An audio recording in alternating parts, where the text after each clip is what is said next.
हिमालय पर्वतमाला पर अल्मोड़ा नगर,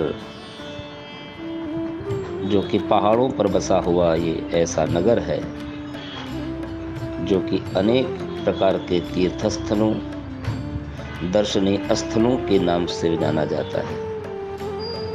इस अल्मोड़ा नगर में कई ऐसे सुप्रसिद्ध मंदिर हैं जो कि तीर्थों के लिए और देवी देवताओं के लिए जाने जाते हैं। इसी अल्मोड़ा नगर से पूर्वोत्तर दिशा में पिथौरागढ़ मार्ग पर 36 किलोमीटर की दूरी पर एक पवित्र स्थल है जागेश्वर धाम। जागेश्वर की तल से ऊंचाई 1870 मीटर है और हम आज जागेश्वर धाम की यात्रा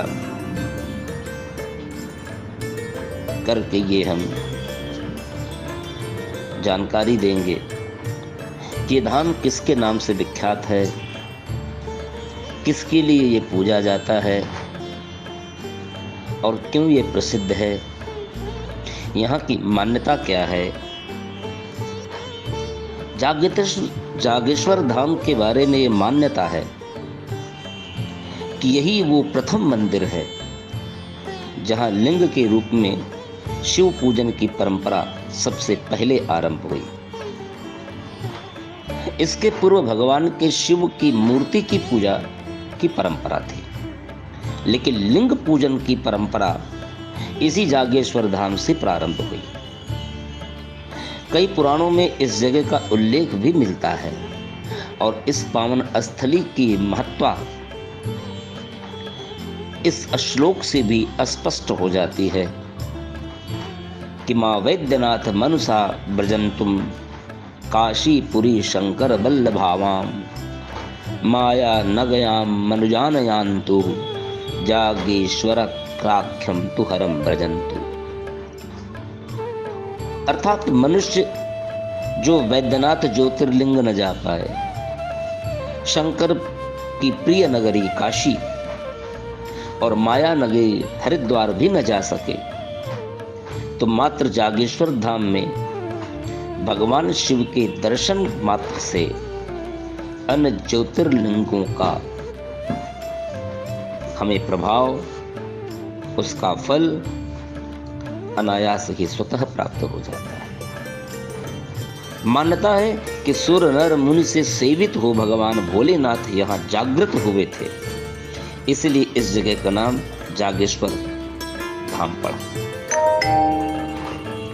ज्योतिर्लिंगों में ये 12 ज्योतिर्लिंगों में ये 8वां ज्योतिर्लिंग है, लेकिन नागेश्वर ज्योतिर्लिंग के रूप में जो ये स्थान विख्यात है, इसको लेकर के लोग एकमत नहीं है, क्योंकि नागेश्वर नाथ का मंदिर ज्योतिर्लिंग के रूप में भारतवर्ष में 4 जगह स्थित है। एक दारुका वन द्वारका में, जो कि गुजरात प्रदेश में पड़ता है। एक नागेश्वर नाथ उत्तर प्रदेश में अयोध्या धाम में भी नागेश्वर नाथ के रूप में भगवान शिव विराजमान है, उसको भी मान्यता लोग देते हैं कि ज्योतिर्लिंग के रूप में है। और एक नागेश्वर नाथ महाराष्ट्र में है, जो कि औढ़ा नागनाथ, उनको भी नागेश्वरम दारुका वनी के नाम से लोगों में मान्यताएं हैं। लेकिन मान्यताएं जो भी हो, जहां तक जागेश्वर धाम का प्रश्न है, ये ज्योतिर्लिंग जो कि योगेश्वर ज्योतिर्लिंग के नाम से भी जाना जा सकता है। क्योंकि योगेश्वर नाम इसलिए भी पड़ा क्योंकि यहाँ पर भगवान शिव योगेश्वर के रूप में विराजमान है। और मान्यता यही कि जागेश्वर का प्राचीन ये मृत्युंजय मंदिर धरती पर स्थित 12 ज्योतिर्लिंगों का ये उद्गम स्थल है। ऐसी मान्यता है कि देवाधिदेव महादेव यहाँ आज भी वृक्ष के रूप में मां पार्वती सहित विराजते हैं। देवदार के घने वृक्षों से घिरी यह घाटी एक मनोहारी तीर्थ स्थल है। मान्यता है कि भगवान शिव पार्वती के युगल रूप के दर्शन यहाँ आने वाले श्रद्धालु मंदिर परिसर में स्थित नीचे से एक और ऊपर से 2 शाखाओं वाले विशाल देवदार के वृक्ष में करते हैं। यह बहुत प्राचीन पेड़ बताया जाता है। यह भी सत्य है कि भगवान शिव ही एकमात्र देवता हैं जिन्होंने सदैव मृत्यु पर विजय पाई। मृत्यु ने कभी भी शिव को पराजित नहीं किया। इसी कारण इन्हें मृत्युंजय के नाम से पुकारा गया। जागेश्वर धाम के मंदिर समूह में सबसे विशाल एवं सुंदर मंदिर महामृत्युंजय महादेव जी के नाम से विख्यात है। जागेश्वर में लगभग 250 छोटे बड़े मंदिर हैं। जागेश्वर धाम में 124 मंदिरों का एक समूह है जो अत्यंत ही प्राचीन है। इसके 4-5 मंदिरों में तो रोज पूजन अर्चना भी होती है। सबसे विशाल तथा प्राचीनतम महामृत्युंजय शिव मंदिर यहाँ का मुख्य मंदिर है। इसके अलावा जागेश्वर धाम में भैरव माता पार्वती, केदारनाथ, हनुमान, मृत्युंजय महादेव, माता दुर्गा के मंदिर भी विद्यमान है। इनमें 108 मंदिर भगवान शिव जबकि 16 मंदिर अन्य देवी देवताओं को समर्पित है। महामृत्युंजय, जागनाथ, पुष्टि देवी व कुबेर के मंदिरों को मुख्य मंदिर माना जाता है और इसका वर्णन स्कंद पुराण, लिंग पुराण, मार्कंडेय आदि पुराणों ने जागेश्वर की महिमा का बखूबी बखान किया। यह स्थित नागेश्वर शिवलिंग भगवान शिव के प्रथम ज्योतिर्लिंग के रूप में प्रसिद्ध है। ऐसा कहा जाता है कि प्राचीन समय में जागेश्वर मंदिर में मांगी गई मन्नतें हमेशा स्वीकार हो जाती थी। फिर उस मन्नतों का भारी दुरुपयोग होने लगा।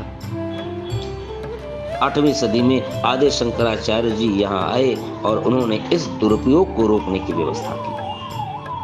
ऐसा भी माना जाता है कि किसी के लिए मांगी गई बुरी कामना यहाँ कभी पूरी नहीं होती है। सिर्फ यज्ञ और अनुष्ठान से मंगलकारी कामनाएं ही पूरी हो सकती है।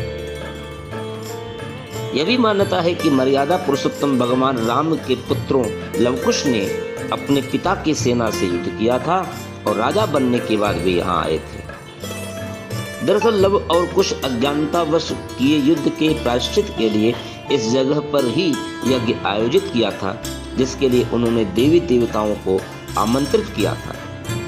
कहा जाता है कि लवकुश ने ही सर्वप्रथम इन मंदिरों की स्थापना की थी। वह यज्ञ कुंड आज भी यहाँ विद्यमान है। रावण, पांडव और मार्कंडेय ऋषि द्वारा जागेश्वर धाम में शिव पूजन का उल्लेख मिलता है। यहाँ पांडवों के आश्रय होने का आज भी अनेक मुख्य साक्ष्य मिलते हैं। हालांकि मंदिर का निर्माण किसने किया इसके बारे में कोई साक्ष्य प्रमाण नहीं मिलता है, लेकिन फिर भी जागेश्वर धाम कोई 1000 तो कोई 2000 साल पुराना बताता है। लिखित साक्ष्य न होने से भारतीय इतिहास प्रामाणिकता से ज्यादा यह मंदिर अटकलों का शिकार है। मंदिर की दीवारों पर ब्राह्मी और संस्कृत में लिखे शिलालेखों से इसके निश्चित निर्माण काल के बारे में पता नहीं चलता है। हालांकि पुरातत्वविदों के अनुसार मंदिरों का निर्माण 7वीं सदी से 14वीं सदी में हुआ था। इस काल को पूर्व कत्यूरी काल, उत्तर कत्यूरी व चंद 3 कालों में बांटा गया है। जागेश्वर के इन मंदिरों का जीर्णोद्धार राजा शालिवाहन ने अपने शासनकाल में कराया था। पौराणिक काल में भारत में कौशल, मिथिला, पांचाल, मत्स्य, मगध, अंग व बंग नामक अनेक राजाओं का उल्लेख मिलता है। कुमायूं कैसर राज्य का एक भाग था। माधव सेन नामक सेनवंशी राजा देवों के शासनकाल में जागेश्वर आया था। चंद्र राजाओं की जागेश्वर के प्रति अटल श्रद्धा थी। देवचंद्र से लेकर बाज बहादुर चंद्र तक ने जागेश्वर की पूजन अर्चना की और पुराने काल में भगवान बद्री नारायण की मूर्ति गौरी कुंड और जागेश्वर की देव मूर्तियां ब्रह्म कुंड में कुछ दिनों तक पड़ी रही। जगतगुरु आदि शंकराचार्य ने इन मूर्तियों की प्रतिस्थापना की। जागेश्वर धाम में सारे मंदिर केदारनाथ शैली यानी नागर शैली में बनाए गए हैं। अपनी वास्तुकला के लिए प्रसिद्ध इस मंदिर को भगवान शिव की तपस्थली के रूप में भी जाना जाता है। स्थानीय लोगों के विश्वास के आधार पर इस मंदिर के शिवलिंग को नागेश लिंग घोषित किया गया। इस मंदिर के किनारे एक पतली सी नदी की धारा भी बहती है। यह एक मनोहारी तीर्थ स्थल और यहाँ की खूबसूरती वाकई देखने वाली है। हर वर्ष यहाँ सावन के महीने में श्रावणी मेला लगता है। देश ही विदेश से भी भक्त यहाँ आकर भगवान शंकर का रुद्राभिषेक करते हैं। रुद्राभिषेक की परंपरा इसी जागेश्वर धाम से ही प्रारंभ हुई। एक पौराणिक कथा के अनुसार दक्ष प्रजापति के यज्ञ में माता सती के आत्मदाह से दुखी भगवान शिव ने यज्ञ की भस्म लपेटकर दारुक वन के घने जंगलों में लंबे समय तक तप किया। इसलिए यह जगह शिव की तपस्थली के रूप में जानी जाती है।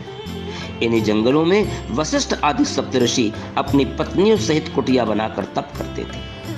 एक बार भगवान शिव दिगंबर अवस्था में ध्यान लीन थे। उस दौरान एक दिन इन सप्तऋषियों की पत्नियां जंगल में कंदमूल, फल एवं लकड़ी आदि के लिए आई थीं। तो उनकी नजर दिगंबर शिव पर पड़ी। भगवान शिव के सुगठित शरीर को देखकर ऋषियों की पत्नियां शंकर भगवान पर मोहित हो गईं। शंकर भगवान अपनी तपस्या में रम थे। उन्होंने उनकी ओर ध्यान नहीं दिया। फिर ऋषि की पत्नियां काम स्वरूप में अंधी होकर वहीं मूर्छित होकर गिर गईं। जब वे सब पूरी रात कुटियों में वापस नहीं आई तो सुबह ऋषिगण उन्हें ढूंढने के लिए जब निकले तो सप्तऋषियों ने देखा कि शिव समाधि में लीन है और उनकी पत्नियां मूर्छित पड़ी हैं।